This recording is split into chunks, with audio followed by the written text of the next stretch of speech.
find out what the risks of these diets are. Yeah. Linda's on the phone for Steve.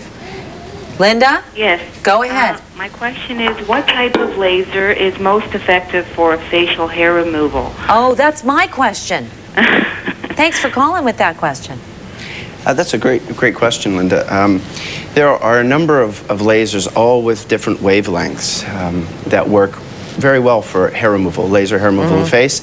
It depends more on the color of your skin, the color of your hair. Generally, light-skinned people with dark hair do best, and the reasons why you're growing hair. If you have an underlying endocrinological problem, something wrong with your internal production of hormones, you should treat that before getting the hair removed, although you can get a good result while you're getting your internal problem dealt with.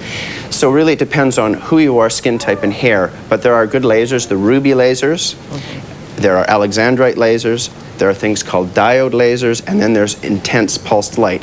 All four of those, no matter which physician or which clinic or which company is promoting it, will work about equally well. It's more dependent on how it's delivered and what skin type and hair type you are. Do you have to have the hair present for you to remove it? No, that's a misconception. You don't have to become all hairy and stubbly and leave it like that. You know, before well, you do treatment. for a wax, and I just wanted to know. Yeah. What you need to do, though, is at least if you do have to pluck, shave, or depilate some way in your face, the laser needs that target. It needs the shaft to work. So you must at least leave a little stubble or some visible sign that it's there. For Do you drive through?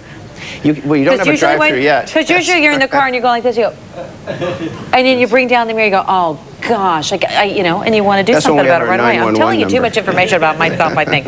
But you can't. But you have to have a little bit so that you know what that target is. You have to have a target for the laser to attract to.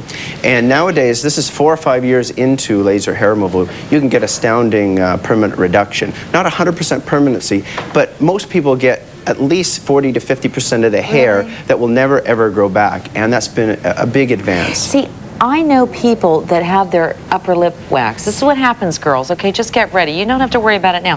And I think that's a horrible thing to do because it's going to come back, and it really is hard on your skin. It's very hard on your skin. I can understand why waxing attractive. Number one, it's less expensive, and you do it every 3 weeks. But you have to do it every 3 weeks. Whereas laser hair removal, you do have your 4 or 5 treatments over about a year.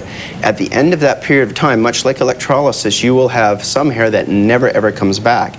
The laser also synchronizes the hair, and that means they all grow at once. So you don't have one day there's a crop, the next day a new crop. They all grow at once. And then it's prolonged so that you can go many, many weeks without needing a touch-up treatment. I think that's a very interesting chat. Okay, thank you very much for answering those questions. Thanks for your calls. We're going to take a break. We'll be right back. It's true, though.